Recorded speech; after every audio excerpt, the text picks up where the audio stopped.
yaşım. Anladın mı? Dördepli yapmak tamam. Bir yönü, boyunu değerli, iğni mi de? İğne dördepli yap. Sonra alacak, ör boyumu yönece, bırak eplerini alacak. Öyle gördün mü? Dedi, dördepli yap. Bak yani. Şu krom kol tarafını örmü de tarafı ya diye. Mene ödür rahatladım şu. O tarafa yapsam olan var ya.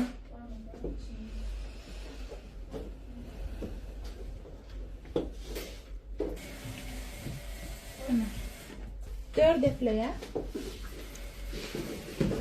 İnşayan önmüdün açık yeri, krom kol tarafımı da örmü de baktır ya. Yapık tarafımdan arka tarafımı da öyle yap. Düşünün mü? Bu işini bazı çırıyor. Bezmerim biliyorum.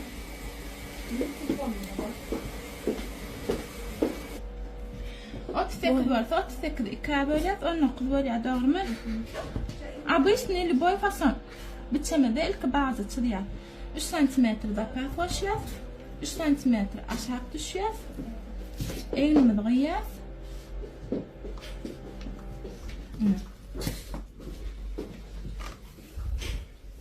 3 santimetre aşağı düşüyor, bunun aşağı 17 santimetre ölçüyor.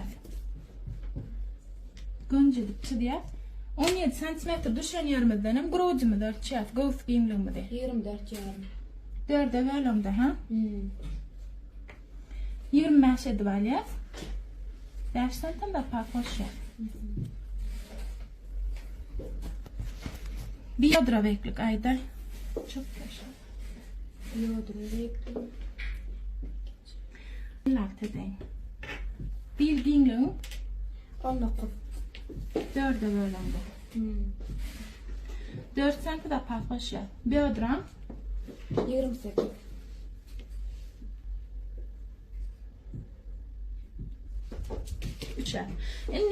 Bu işini bazen batırıyor. Göğsümüz 4'e bölük 5 santi, bilimiz 4'e bölük 4 santi, biyogramız 4'e bölük 3 santi zapat koşuyor. Onu elimde de 3 santi koştuk mu şey deyip çırıyor.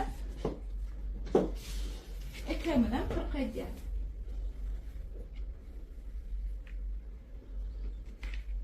Şimdi bazı çırıyor ilki. Doğru mu? Ne?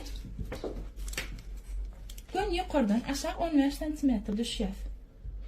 Boy adamda. 15 santimetre düşüyor. Ondan sonra şöyle çırıyor.